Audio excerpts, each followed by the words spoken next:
Kuwait top breaking news में आप सभी लोगों का स्वागत है। मैं शबी हसन और आप देख रहे हैं अवाफा गल्फ न्यूज़ की लेटेस्ट अपडेट। आज की अपडेट के आधार पर अगर कुवैत देश में आप एंट्री कर रहे हैं, किसी भी देश के आप रहने वाले हैं, पाकिस्तान, नेपाल, बांग्लादेश, श्रीलंका, इंडिया, कहीं के भी रहने वाले हैं, तो आपकी PCR की रिपोर्ट जो है वो 96 आवर्स के बजाय आपकी 72 आवर्स होना चाहिए। यानी कि आपको 72 आवर्स के अंदर अंदर आपको कुवैत देश में एंट्री कर लेना है और 72 आवर्स की जो आपकी PCR की रिपोर्ट होगी उसी हिसाब से आप PCR कराइए कि 72 आवर्स के ऊपर ना जाने पाए और कुवैत देश में आप आसानी से एंट्री कर ले।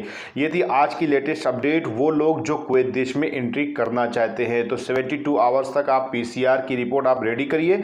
इसके अलावा बहुत सारी इंफॉर्मेशन है कि किस तरीके से आप अपने देश से कुवैत देश में एंट्री करेंगे। उसके लिए आप यूट्यूब पे सर्च कर सकते हैं अमाफा हर्बल और बहुत सारी लेटेस्ट अपडेट वहाँ पर मिल जाएगी। और गल्फ न्यूज़ की चैनल को जब आप सब्सक्राइब करने के बाद विजिट करेंगे तो बहुत सारी इंफॉर्मेशन आपको एंट्री को लेकर के मिल जाएगी। तो आगे बढ़ते हैं और आगे की अपडेट जानते हैं।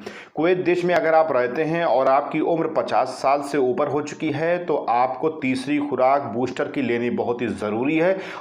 इसके अलावा कुवैत टुडे न्यूज़ के तहत अगली खबर यह है, कुवैत देश में अगर आप रहते हैं और 50 साल की उम्र आपकी पूरी हो चुकी है, इसके ऊपर है, तो आप अपने लिए तीसरी खुराक जो है बूस्टर की आप ले सकते हैं। इसके लिए जो भी केंद्र है मैं आगे चल करके आपको बताऊंगा। लेकिन दोस्तों अगर आपकी उम्र 50 वर्ष से कम है तो आपको अपॉइंटमेंट लेने की आवश्यकता पड़ेगी। और जो 50 वर्ष से अधिक के लोग कुवैत देश में हैं, वो चाहे घर में हो चाहे बाहर हो, उनको बगैर अपॉइंटमेंट के इन केंद्रों में जाकर के तीसरी बूस्टर की खुराक लेना जरूरी हो जाएगी। और बहुत तेजी से इस पे कुवैत देश में काम किया जा रहा है। दोस्तों आपको एक चीज और बता दूं, मैं कुवैत देश में अगर आप रहते हो तो तीसरी बूस्टर लेने के लिए आपको यानी कि जो भी कोरोना की आपने वैक्सीन ली है उस वैक्सीन के 6 महीने बाद ही तीसरी बूस्टर की खुराक ले। और इसके अलावा अगर 50 वर्ष से कम आयु के लोग हैं तो उनके लिए अपॉइंटमेंट बहुत ही ज़रूरी है। बगैर अपॉइंटमेंट के आप तीसरी बूस्टर की खुराक नहीं ले सकते। और जो केंद्र शामिल है उस चलिए हम जान लेते हैं कि वो स्वास्थ्य केंद्र कौन से हैं जहां पर आप तीसरी बूस्टर की खुराक ले सकते हैं। पहला है जैसे कि आप जानते हैं मिशरिब, जाबर ब्रिज, जलीब अल शुएख, ये 3 केंद्र हैं। इसके अलावा 5 केंद्र और शामिल किए गए हैं। वो केंद्र ये हैं जाबर अल अहमद सिटी सेंटर, अल रकी स्वास्थ्य केंद्र, अबू फतीरा स्वास्थ्य केंद्र,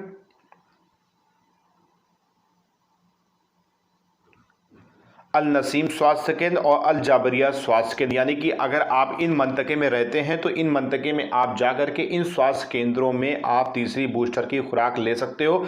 इसके अलावा दोस्तों चैनल को सब्सक्राइब करना आप लोगों के लिए बहुत ही ज़रूरी है। कुवैत से रिलेटेड बहुत सारी इन्फॉर्मेशन अगर आप गेन करना चाहते हैं और जानना चाहते हैं सही तरीके से तो चैनल को ज़रूर सब्सक्राइब करें और वीडियो को लाइक करना कतई मत भूलिएगा, क्योंकि वीडियो को लाइक करने से मेरे यानी कि मुझे मोटिवेशन मिलता है नए नए वीडियो बनाने में। और अगर मैं डिमोटिवेट होता हूं तो वीडियो शायद आने में दिक्कत भी हो सकती है, क्योंकि बहुत सारे काम निपटाने के बाद, बहुत सारे वर्क करने के बाद बहुत ही कीमती वक्त निकाल करके आप लोगों के लिए न्यूज़ कलेक्ट करके आपको मैं देता हूं। तो इसलिए बेहतर है कि भाई मेरा भी थोड़ा सपोर्ट करिए और चैनल को अभी सब्सक्राइब कर दिए, वीडियो को लाइक कर दीजिए। भाई मिलते हैं नई जानकारी के साथ नए वीडियो में, तब तक के लिए भाई दुआओं में याद रखिएगा। सलाम, नमस्ते, सत श्री अकाल।